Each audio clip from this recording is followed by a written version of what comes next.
आप देख रहे हैं अमेज नाउ। गंगा, यमुना, राप्ती और गोमती के तटवर्ती इलाकों से खबरें आप तक। उत्तर प्रदेश में एक बार फिर भारतीय जनता पार्टी का परचम लहराने लगा है।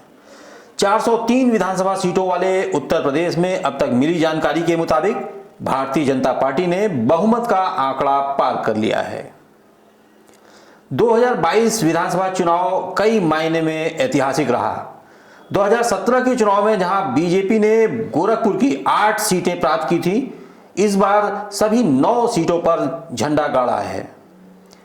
पंडित दीनदयाल उपाध्याय गोरखपुर विश्वविद्यालय परिसर में गुरुवार सुबह 8 बजे शुरू हुए मतगणना का कार्य बड़े ही शांतिपूर्ण और सुरक्षा के पूरे प्रबंध के साथ किए गए। जैसे जैसे दिन चढ़ता गया, भगवा का रंग भी चटक होता गया। सदर विधानसभा सीट से मुख्यमंत्री योगी आदित्यनाथ भारतीय जनता पार्टी के प्रत्याशी रहे और उन्होंने शुरू से ही अपनी बढ़त बनाए रखी थी। उनकी निकटतम प्रतिद्वंदी समाजवादी पार्टी की सुभावती शुक्ला, जो 63,000 से अधिक मतों का आंकड़ा नहीं छू सकी, तो वहीं योगी आदित्यनाथ अपने निकटतम प्रतिद्वंदी समाजवादी पार्टी की प्रत्याशी सुभावती शुक्ला को 1,03,390 वोटों से पराजित किया।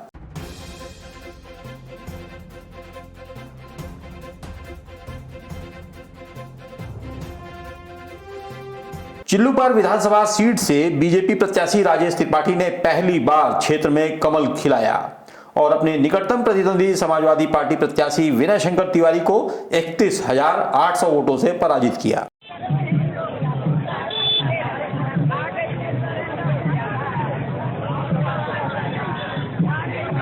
जबकि गोरखपुर ग्रामीण विधानसभा सीट से भाजपा प्रत्याशी विपिन सिंह ने समाजवादी पार्टी प्रत्याशी विजय बहादुर यादव को 24,000 वोटों से हराया। बहुत धन्यवाद देंगे और भारतीय जनता पार्टी के सभी सम्मानित कार्यकर्ता और हिंदू वाहिनी के सभी हमारे नौजवान साथियों को बहुत बहुत धन्यवाद देंगे कि सबके सहयोग से, सबके आशीर्वाद से आज हमको विजयश्री दोबारा मिली। ग्रामीण विधानसभा बांसगांव विधानसभा सीट से भाजपा प्रत्याशी विमलेश पासवान ने अपने निकटतम प्रतिद्वंदी समाजवादी पार्टी प्रत्याशी डॉक्टर संजय कुमार को 32,309 वोटों से हराया। जबकि खजनी विधानसभा सीट से भाजपा प्रत्याशी श्रीराम चौहान ने अपने निकटतम प्रतिद्वंदी समाजवादी पार्टी के प्रत्याशी रूपावती बेलदार को 32,000 वोटों से हराया है। चौरी चौरा विधानसभा सीट से भाजपा प्रत्याशी सरवन निषाद ने समाजवादी पार्टी के समर्थित प्रत्याशी कैप्टन ब्रिजेश चंद्र लाल को 41,421 वोटों से पराजित किया। कहा था कि मैं चुनाव नहीं लड़ रहा हूँ, चौरी चौरा विधानसभा से जो है यहाँ की जनता चुनाव चली, यहाँ चौरी चौरा की जनता चुनाव लड़ रही है, गांव के लोग चुनाव लड़ रहे हैं और गांव की ये जीत जो है ये पूर्ण रूप से गांव की जनता को समर्पित है। भारतीय जनता पार्टी और निषाद पार्टी के पदाधिकारियों को ये जीत समर्पण है पूर्ण रूप से।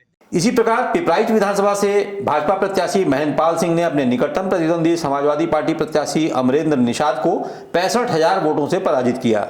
जबकि कैंपियरगंज विधानसभा सीट से 7 बार जीत हासिल करने वाले भाजपा प्रत्याशी फतेह बहादुर सिंह ने सपा प्रत्याशी काजल निषाद को तकरीबन 20,000 वोटों से हराया है। अब मुझे कहने की आवश्यकता नहीं है, आप जब सड़क पे जाते होंगे तो चाय का प्याला लेके जाइए, चाय पीते हुए पहुंच जाएंगे। तो मैंने उस तरह से कैंपियरगंज का सृजन किया। जैसे ही नया विधानसभा जिस प्रकार से मिला था, बहुत ही खराब स्थिति में उस समय था, हमने इसको राष्ट्रीय राजमार्ग से जोड़ा, यहाँ पर स्पोर्ट्स स्टेडियम बनाया, तमाम बड़े विकास के कार्य किए और जनता ने सही निर्णय जो लिया, मैं उनके प्रति आभार और धन्यवाद आपके माध्यम से ज्ञापित करता हूं कि मैं उनका ऋणी हूं और आजीवन जब तक जीवित हूं उनकी सेवा करता हूं। जनवा विधानसभा सीट से भाजपा प्रत्याशी प्रदीप शुक्ला ने समाजवादी पार्टी के प्रत्याशी रहे यशपाल रावत को तकरीबन 37,000 वोटों से शिकस्त दी। माननीय मुख्यमंत्री जो 5 साल का कार्यकाल ऐतिहासिक हुआ है, उसको लेकर पूरे उत्तर प्रदेश में फिर पूर्ण बहुमत सरकार बनी है। गोरखपुर में हम 9 के 9 विधानसभा जीते हैं और सहजनवा के जनता का मैं आभार व्यक्त करता हूं कि ऐतिहासिक जीत दिया। सहजनवा में सबसे बड़ी ऐतिहासिक जीत इस बार हुई। जो माननीय महाराज जी ने कार्य किया है, उस कार्य की दृष्टि से जो उत्तर प्रदेश में विकास हुआ, उसको देखते हुए हर विधानसभा में ऐतिहासिक मत मिले। बीच गोरखपुर महानगर में शायद ही कोई ऐसी सड़क रही हो जिस पर भाजपा कार्यकर्ताओं का हुजूम उमड़ा हो। जैसे जैसे भाजपा प्रत्याशियों का अपने प्रतिद्वंदियों से मतों का अंतर बढ़ता जा रहा था, आसमान रंगीन हो रहा था और आतिशबाजी भी फूटने लगी। भलोटिया मार्केट, खोवा मंडी, घंटाघर, गोलघर समेत सभी बाजारों में मेले जैसा दृश्य रहा। गोरखनाथ मंदिर में तो पूर्वान्ह 11 बजे के बाद से ही शंखनाद होने लगा था। भाजपा कार्यकर्ता एक एक कर वहां जुटने लगे और बाबा गोरखनाथ के दर्शन के बाद वहां से रंग गुलाल उड़ने लगा, विजय का शंखनाद हो गया।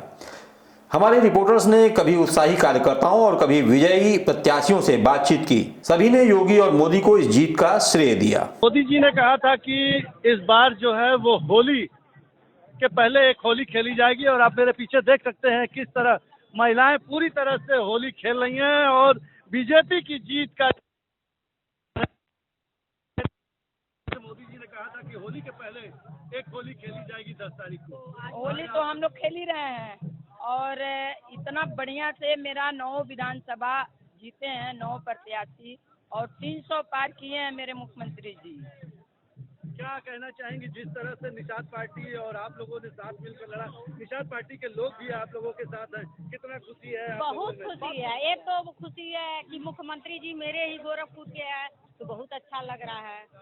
गोरखपुर में परचम लहरा दिया फिर जी जी जी बहुत बिहार पाओ, निर्मलों की पार्टी, गरीबों की पार्टी, योगी जी की सरकार है। पूरे 9 विधानसभा जिता करके ये गरीबों की अधिकार दिलवाने का काम आपके राष्ट्रीय अध्यक्ष भी इसी पार्टी से है। जी जी जी मेरे राष्ट्रीय अध्यक्ष उन्हीं का अनुदान है, मेरे राष्ट्रीय अध्यक्ष का ही अनुदान है। आज उन्हीं का देन है कि हम लोग यहाँ बोल पा रहे हैं। अरविंद भैया भी आपके जीत गए हैं।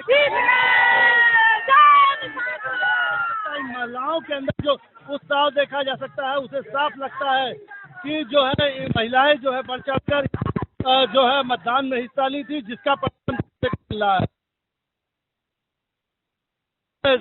गोरखपुर।